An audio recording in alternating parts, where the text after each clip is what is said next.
so doomed. I was just out here in the rain and thinking, blessed are the waters of Muad'Dib. Blessed are the waters of Muad'Dib. It changed the planet. It's no longer a desert wasteland. We have rain that you can stand in and not burn and melt.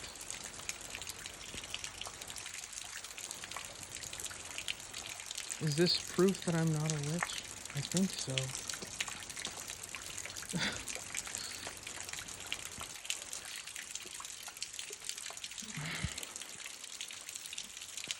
Okay, so we're not a witch, then what are we?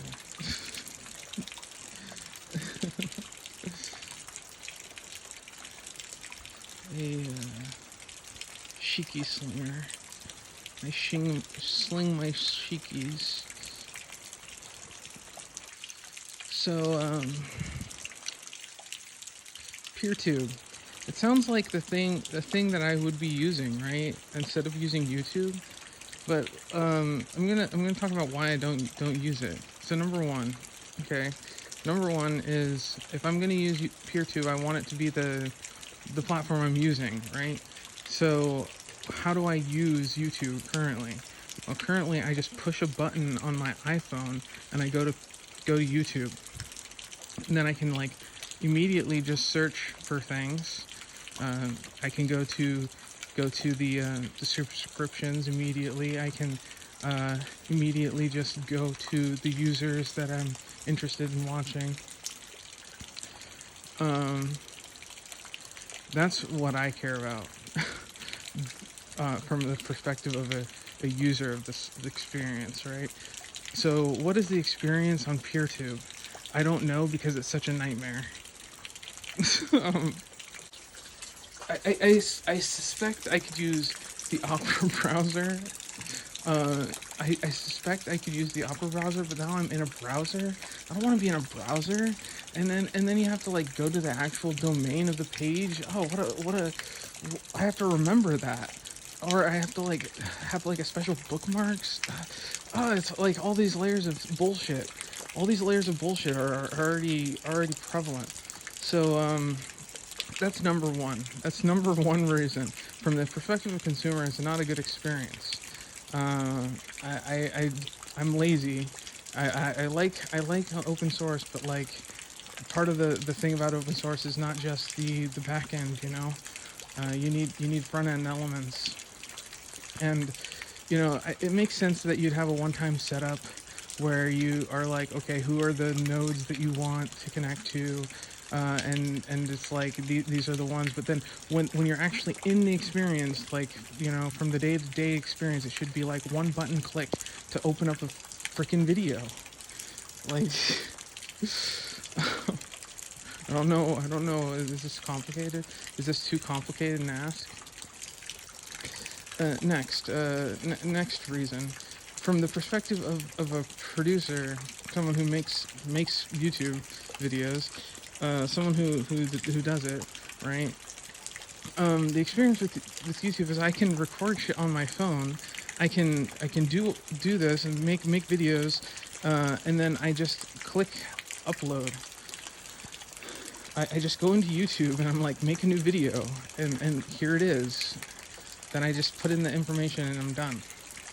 Okay, so that's still an app, right? That's still the same app, actually. Holy shit, it's actually the same app.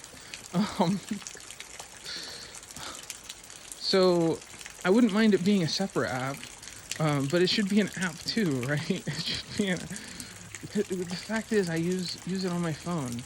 The fact is, that's where video content comes in, is on my phone.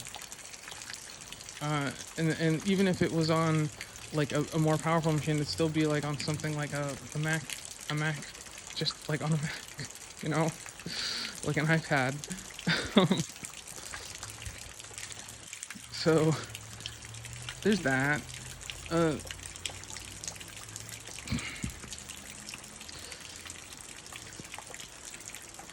Then yeah, I could get around to like putting stuff on it another way, but like honestly, that's how my workflow. That's how it works, and so it's hard, a pain in the ass to like change it for some reason, you know.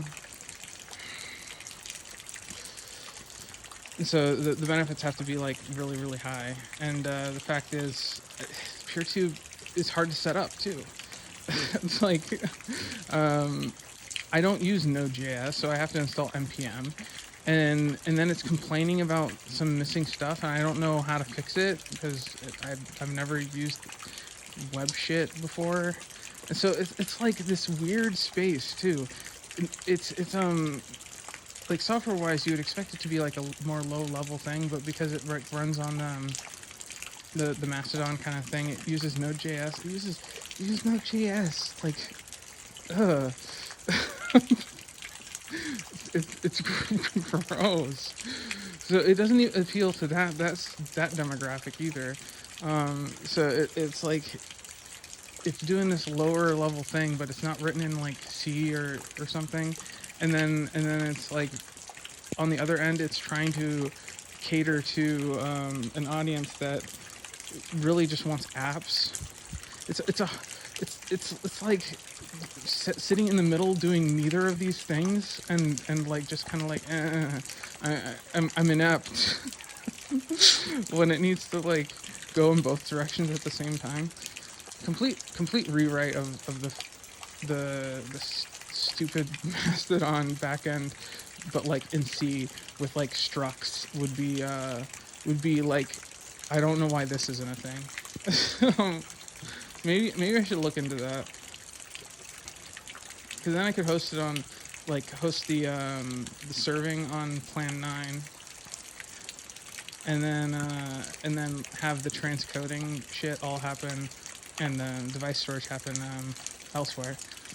That would be kind of ideal, but I don't know how to set any of that shit up. And it's a nightmare clusterfuck to learn about.